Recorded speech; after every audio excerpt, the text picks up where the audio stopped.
BC reservation బిల్లును ఆమోదించకుండా Congress party BJP party కాలయాపన చేస్తుందని, బీసీ బిడ్డలను ఈ రెండు పార్టీలు మోసం చేస్తున్నాయని, నేపాల్ బంగ్లాదేశ్ తరహాలో బీసీలు తిరగబడితే మీకు పుట్టగతులు ఉండవని బీసీ సంఘం నాయకులు రేపు అనగా 14వ తారీఖున మంగళవారం రాష్ట్ర బంద్కు పిలుపునిచ్చారు. ఈ బంద్లో అన్ని కుల సంఘ నాయకులు స్వచ్ఛందంగా పాల్గొని బంద్కు మద్దతు తెలపాలని కోరారు.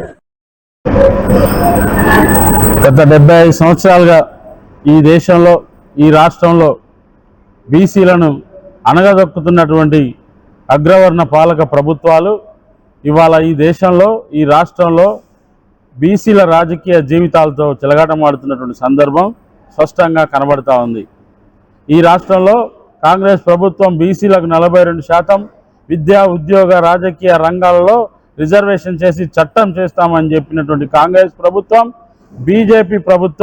బీజేపీ ప్రభుత్వాన్ని మెడల్ వంచలేక ఇవాళ తూతు మంత్రంగా ఇలా ఉద్యమాలు చేసి మళ్ళీ బీసీలకు అన్యాయం చేసే దిశగా పయనిస్తున్నటువంటి సందర్భంలో, అలాగే ఇవాళ తెలంగాణ రాష్ట్ర అసెంబ్లీలో అన్ని రాజకీయ పార్టీలు బీసీ బిల్లుకి సపోర్ట్ చేయడం ఏమిటి, ఆ బిల్లు చేసినటువంటి జీవో నంబర్ 9 బిల్లుని గవర్నర్ సంతకం చేయకుండా ఆమోదించకుండా ఆపడం ఏమిటి, కాలయాపన చేయడం ఏమిటి అని చెప్పి ఈరోజు మేము జాతీయ బీసీ సంక్షేమ సంఘం నుంచి తీవ్రంగా ఖండిస్తూ ఉన్నాం. మరి అదేవిధంగా ఈ దేశంలో ఇంకా ఎంతకాలం బీసీలను అణగదొక్కుతారని చెప్పి మేము ఈ సందర్భంగా తెలియజేస్తూ ఉన్నాం.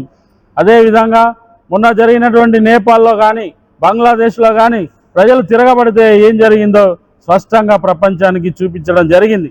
అదేవిధంగా ఈ దేశం జిల్లాలో పూర్తి బంద్ని జయప్రదం చేయాలని చెప్పి ఈ జిల్లాలో ఉన్నటువంటి ప్రజాస్వామికవాదులు, ప్రజా సంఘాల నాయకులు, విద్యా ఉద్యోగులు, ఉద్యోగస్తులు, నిరుద్యోగులు, వ్యాపారస్తులు ప్రతి ఒక్కరు ఈ బంద్కి పూర్తిగా మద్దతు చేసి జయప్రదం చేయాలని చెప్పి మేము జాతీయ బీసీ సంక్షేమ సంఘం నుండి కోరుతూ ఉన్నాం.